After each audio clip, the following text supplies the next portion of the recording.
Banco Alemão Transatlântico, ele teve o seu reconhecimento do valor cultural por suas características arquitetônicas. Característica daquele período de uma expansão industrial, econômica. Num período muito interessante de modernização da cidade, em 1926 é inaugurado esse banco.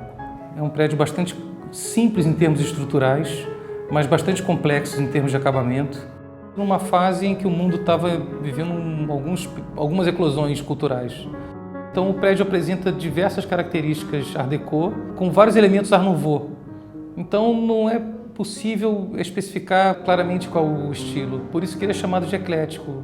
E é possível inclusive ver situações onde a estrutura está aparente e lisa, totalmente limpa, quer dizer, que era uma característica da Bauhaus, que na mesma época também vivia sua eclosão. Então, no fundo, é uma mistura de estilos que gerou um prédio com uma personalidade muito específica. A fachada é toda trabalhada com elementos e ornamentos que representam brasões dos países com os quais o Banco Alemão tinha relação comercial. Dentro do prédio, os elementos Art Nouveau e Art Deco se misturam o tempo inteiro. Essa peça, apesar de estar em ótimo estado de conservação, ela está solta aqui, então tem que ter um certo cuidado. Na verdade, não tem muito o que fazer com ela, mas aqui é limpeza, um rejuntamento e só. O hall, esse espaço que a gente vê aqui atrás, né, era o coração, né, o ponto de encontro entre o banco e o usuário, né, o público. Aqui eram as caixas do banco. Então ele vamos dizer assim, o salão nobre. Após o encerramento das atividades do banco, esse espaço sofreu uma série de intervenções.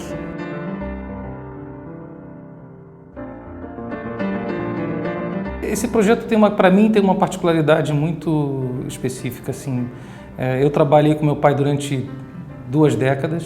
Esse foi o último projeto feito em parceria com ele. Ele era um amante da arquitetura eclética, era uma pessoa com uma sensibilidade muito grande em relação ao Rio Antigo. A primeira vez que eu entrei com meu pai naquele prédio, a Secretaria de Fazenda ainda ocupava o prédio, a gente caminhou por dentro do grande hall, que na verdade não era um grande hall, eram 2/3 do grande hall. No primeiro momento que a gente entrou, meu pai virou e comentou, tem alguma coisa errada aqui, essa não é a estrutura original. E eu não entendi no primeiro momento que ele estava falando.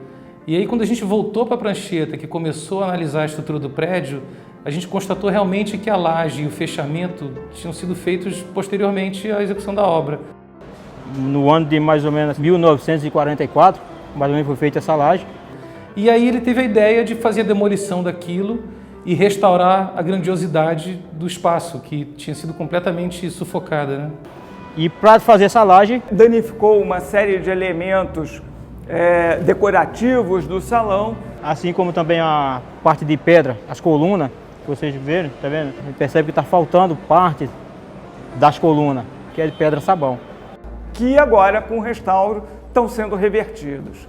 Já é possível ver que eles já restauraram vários elementos decorativos que estão em volta aqui do grande hall. Primeiro vem a confecção das formas. É feita em borracha de silicone, em seguida faz o berço em gesso. Aí que entra o processo de fundição da peça. O enchimento de argamassa, formando o desenho, que fica igual essa aqui. Essa aqui já é uma peça já pronta, já fundida. Uma vez que o ornamento é grande, não dá para fazer de uma só vez, é dividido em 3 partes. Feito isso, ela vai já curado, vai para o local onde vai se formar todo aquele conjunto de ornamentação. Depois é feita uma série de prospecções para entendimento de algumas lacunas que nem a pesquisa histórica, nem a iconografia conseguiram revelar. Então, em loco, se abre piso, se retira forros, revelando algumas coisas que estão encobertas. Os elementos que se repetem com muita frequência são mosaicos.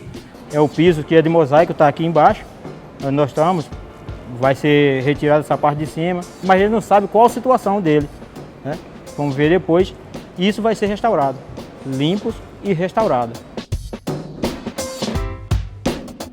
A gente tem vários elementos em vidro, que são os vitrais e as grandes janelas do grande hall. São lindos e estavam muito, digamos, apagados. A gente chegamos aqui e já encontramos perda nele. Então ele foi todo retirado, catalogado e foi levado para um ateliê de restauro. Essa peça é do painel indústria, é uma junção de chumbo aqui no centro. Ela não possui, até pelo desenho, não possui uma amarração favorável, né? E por isso ela empenou muito. Maleavelmente ela está bem comprometida, né? Ela tinha que estar mais firme. Agora qual vai ser o meu critério? Vou identificar todas as soldas partidas, refazer, e nessa parte dos vidros instalados existe um processo de colocar uma capa de chumbo, e esse trabalho melhor é retirar parte do vidro, uma parte do vidro partido, instalado, colocar o chumbo e voltar com aquela parte, dando a folga necessária para que ela volte. O vidro é retirado a poder de pancada, claro que pancada cadenciada e sob pressão já da própria profissão, a gente sabe como bater.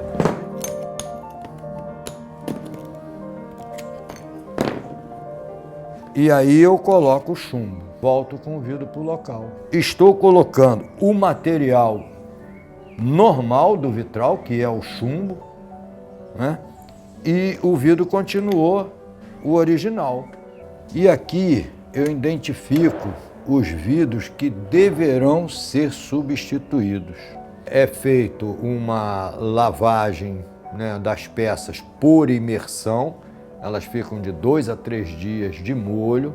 Após a lavagem das superfícies, eu identifico os vidros que deverão ser substituídos.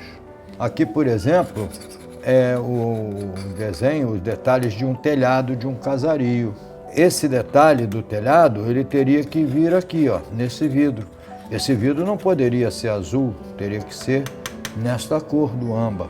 Aqui são partes de bloco, né, de fumaça das chaminés produzidas pelo trabalho da indústria, né? Também estão sem pátina, sem pintura. Aí, isso aqui é o complemento desse bloco de fumaça. Então, esse pedaço de vidro aqui também não tem nada a ver com a leitura do desenho. Agora ela vai para a mesa. Essa peça, eu vou retirar todos esses vidros que não estão coerentes e fazer a pintura deles com gravação a fogo e retornar com os vidros bem aproximados dos originais. O vidro ele é cortado manualmente. Tira-se o molde do vidro, aí aquele molde ele é feito em cartolina, né? E aí cortado à mão, tudo artesanal.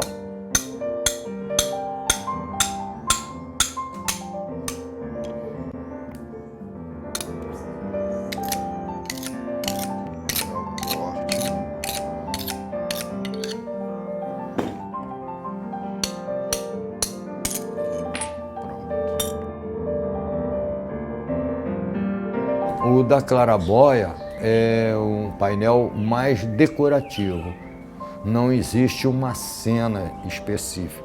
E ao longo dos anos esse prisma foi sofrendo intervenções, onde se instalou uma cobertura de telha de amianto que barrava completamente a ventilação e a iluminação. A nossa ideia justamente foi demolir e remover todos esses elementos. Embora a gente saiba logo, só em olhar a gente percebe que é uma imitação de vitral, feita, pintada num vidro plano, né, um vidro fantasia, só que da parte de baixo não dava para a gente notar essa diferença toda, porque a Claraboia estava sem iluminação e também muita poeira, né, acumulada, muita poeira, muita. Ela pode ser igual? Dificilmente, né? Cada artista tem o dom de pintar de uma determinada forma, mas o vidro fica bastante agradável de se ver.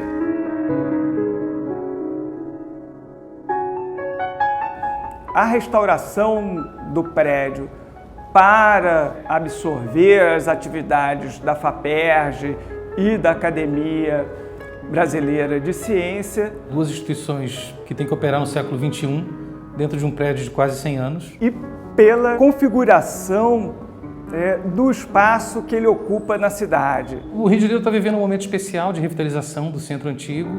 Eu acho que isso vem num momento muito favorável, porque o prédio está num posicionamento muito específico, próximo à Candelária ou CCBB, e a presença do grande hall, incluída num contexto sociocultural.